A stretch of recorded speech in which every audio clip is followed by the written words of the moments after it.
What's going on, people? How y'all doing? I don't think y'all have seen this one. Well, y'all might have seen Sky. This is my other Great Pyrenees Scholar. She's 7 years old. She just turned 7 years old in July, and she is definitely the protector of this property. That's the other one. That's Dana. Danny. Sorry, she's up there. Dana's great to work with. But I don't know. I haven't really done that much today. I've done a lot of cleaning up, a lot of tidying up. You know, it's just not enough hours in the day to do some of this stuff that I want to do. But I got a busy couple of months coming up, and I'm just trying to get a lot of the little shit out of the way. I'm still cleaning this area up. Eventually, I'm going to move my RV over here because I'm going to start building my house over there. So, Skylar, are you going? Are you going to go run around? She walks these trails. I mean, I made all these trails. This dog probably walks these trails 4 or 5 times a day. I mean, I can go down there. If I see her going down there, I'll wait.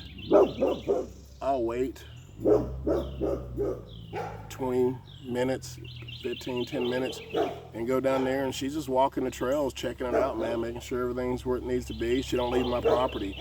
My property's not fenced in. I mean, I got solar lights everywhere on some parts of it. I got security cameras that I can see what's going on. But she doesn't leave my property. Every now and then the people pull down the way their dog and knock over their trash. They put their trash right on the road, which is actually weird. It's right across from my property, but the house isn't, but the trash is, and one of these dogs knocks it down. She might go over there, dig around in the trash, and then run back over. I've caught her doing it a couple times and ran her back home, but that's really about as far as she goes. But she does an excellent job of watching this property, so I can't wait till I get some animals and let her. Well, her breed is usually what they do. They protect the sheep. They protect goats. They protect lamb. And I'm going to have those things, and that's going to be these 2 dogs' job, is to protect them, and they do a hell of a job right now. I mean, there's not a day, a second that goes by that she's not running something off this property. I've seen her do 100 miles an hour down this trail after something, and I hear that something hauling ass the other way. So get you a big 70, 80, 100, 110 pound, 120 pound Great Pyrenees, and you live on a homestead, off-grid and boondocking, small farm, they'll take care of you. But what I want to talk to you about today, you know, I've met a few friends on this channel. You know, it's been pretty cool. Some like-minded crazy people that are trying to do what I'm trying to do. Some of them straight out of the box, just like me. You know, I can't say I'm really out of the box that much anymore. I've been up here almost a year now. In December, it will be a year that I've been living 100% off grid. And when I say 100% off grid, no electricity, not hooked up to the electricity grid, not hooked up to the water grid. Yeah, it takes a different kind of animal to come out here and do that. If you ever thought you were a badass, come out here. You'll see what you're made out of. I guarantee it. You know, there was days, I'm not gonna lie about it, there was days I was like, man, I'm gonna load up and I'm gonna go find me an apartment. And I'm going to do this on the side. I'm going to live off grid on the side. I'm going to live in an apartment and get me that AC and that heat, hot water every day, clean, fresh water, cooking in a big kitchen. I've had all that. I've had all that. I've had all that for years. This right here is where I want to be. And this right here will make a hard ass out of you. If you've not ever been a hard ass, you can buy you some land. Buy you some land and you tear it up from the ground up. You chop the trees down yourself, or you have somebody to help you. But you chop a lot of trees down yourself, trust me. You make your own trails. Here's one thing I want to talk to you about. Rainwater. Somebody asked me the other day, how do you get your water? Where do you get your water from? I have a little rainwater system. It's not a big system. I probably got maybe 100 gallons of water. And that's okay. It's just me and my dogs. So 100 gallons of water is okay for me to take a little 2-minute shower. You know, I can't stay in a hot shower for 15, 20 minutes like I used to back in the world. But out here in the bush, a 2-minute shower is a glorious thing. Trust me, especially when you've been out all day in this 95-degree heat and you just want to go in and put some water on you. Sometimes I stretch it out to about five minutes, but I don't use a lot of water washing my ass, that's for sure. But I stay nice and clean, and it does the job for me. But you know, I wanted to show y'all something. This is rainwater. I know a lot of people probably think, when I don't know if we've done it to the earth or to the sky, but water don't always come out crystal clear. It don't always hit the ground crystal clear. Water is it's a little dirty, as you can tell. For a while I thought it was my catchment system, but I caught that water in a straight bucket. Coming out of the sky, clean bucket. That's where that water came from, and you saw the color of it. So to get that water like this, manageable, clear, there's 3 things I use. I use these AquaTab purification tablets. One of these, they say you put one of these in some water, you wait about 25-30 minutes, that water will be safe enough for you to drink. It kills all the algae, fungi, bacteria, whatever is in that water. These bad boys kill it, and they're just a little white tablet. I would show you some, but I just put all of them in my water. I don't use this water for drinking. This water here is mainly for taking showers, doing dishes. If I want to rinse something off, wash a car or something like that, waste water on washing my car or something, if it's totally nasty, that's what that water's for. That's the water that I catch. I don't use my refrigerator because it's just me. I don't really eat that much here. I mean, I do cook here pretty much, but I'm cooking for one person. I might give my dogs a plate if I'm cooking a lot. So I do have a refrigerator, but it's hooked up to propane, and for me to save my propane, I don't use my refrigerator. Second reason I don't do that, I ice everything down. I got 2 coolers. I got coolers for drinks. I got coolers for food. I got them set up in the air a little bit, and then the plug, I can unplug the water. The water drains out of the back of them. I use that water for my dogs.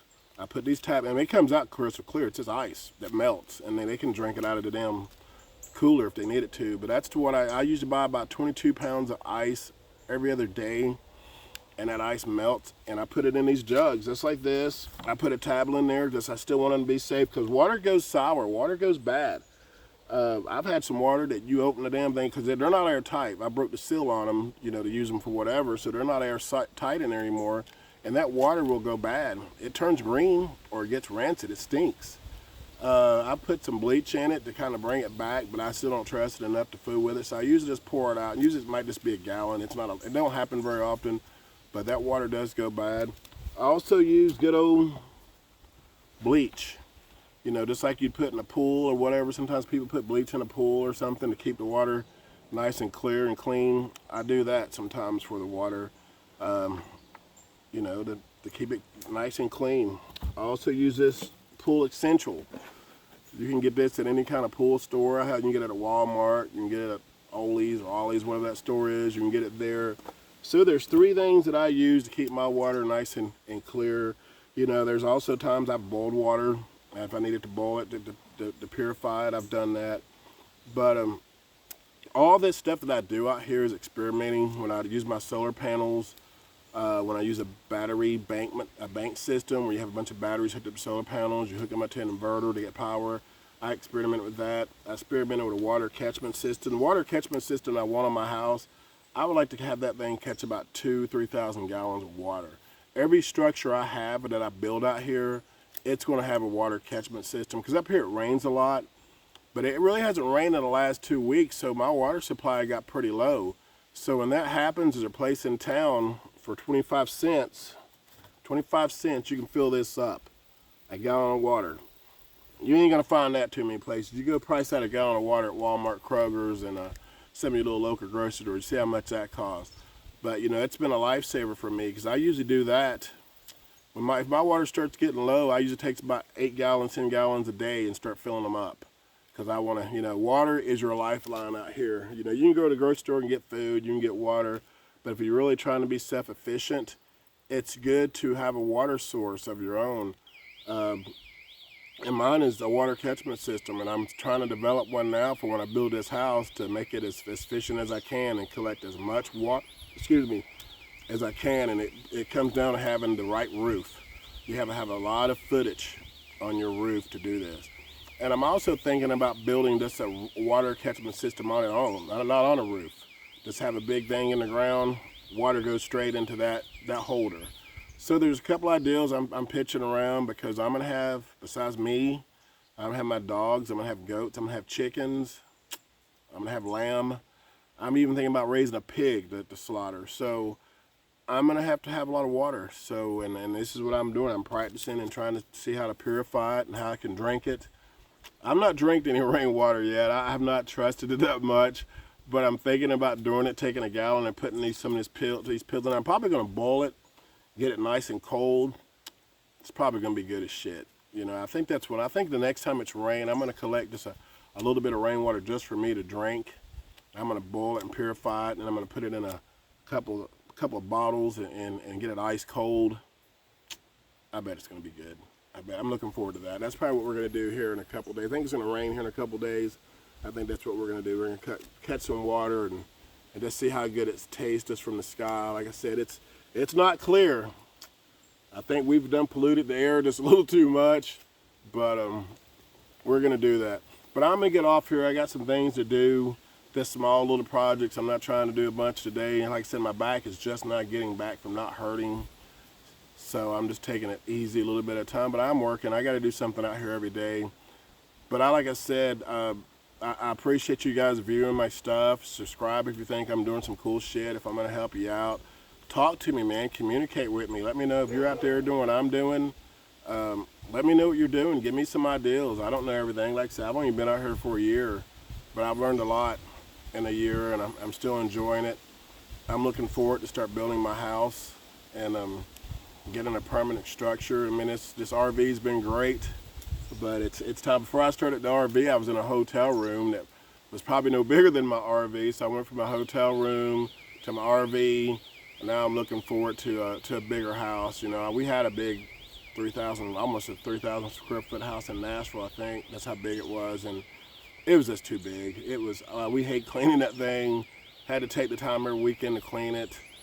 I don't want a house that big anymore. If I can get a nice tiny house with all the luxuries I need in it, I want it to be nice on the inside. Don't get me wrong.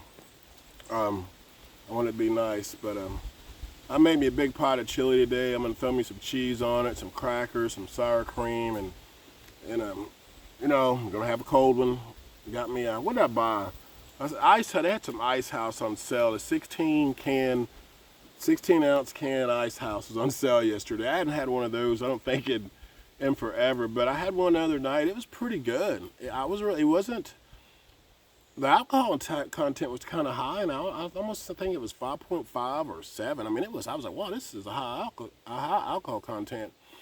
So I think I'm gonna drink a couple of those, have me a bowl of chili outside. It's probably it's a little hotter than I thought it was. I think it's 87 degrees, but I'm gonna spend most of my time outside today. It's gonna start getting really cool, and that's when I really like pushing it, working hard, because you don't sweat as much and you can get a lot more done, because the heat drains you.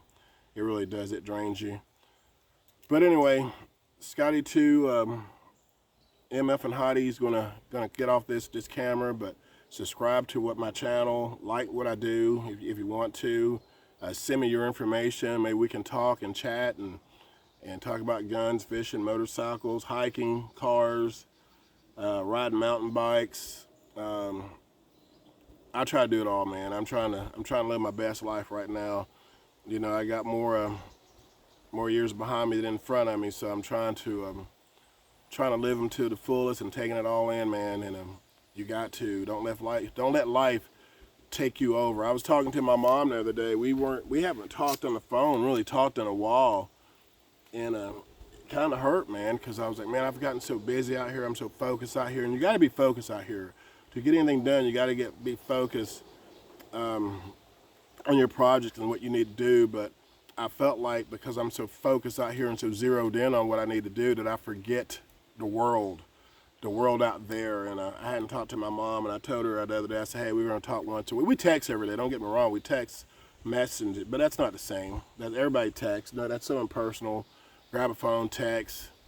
You know, one day I'm not even gonna have any technology out here. One day I'm gonna have, my phone's gonna be on from, we'll say 6 in the morning to 11. And from 11 to 7, it's probably gonna be off. And if you want to talk to me from 7 to maybe 9, that's when my phone's going to be on. That's the one thing I wanted to get rid of, is being in front of a computer screen all the time and that damn phone in my hand. Don't get me wrong, I like researching stuff on my phone and computers for that sense of thing. That's my motion detector. My dog just went in front of it. I want to use that technology for that, for knowledge, to learn something, to research something. Not just to get on there and play freaking games and look up dumb shit. I'm way past all that, you know. I'm more on knowledge and being educated and learn how to be the best I can out here. Because like I said, it takes a different kind of animal. And I want to be that kind of animal. And I also want to help people. When I learn something, I want to pass it on. I want us all to win out here. It takes more than one person to do it. And hopefully I'll find me a like-minded crazy to come out here and do this with me, but you ain't gonna find too many people to want to come out here and do this. This is it's not for the faint of heart, and you gotta be a tough cookie to do this. But I know they're out there. I know they're out there. They're gonna find me. They're gonna say, "Hey, I saw you on your channel. Here I am." But anyway, you people have a great day and make the best of it. Peace out.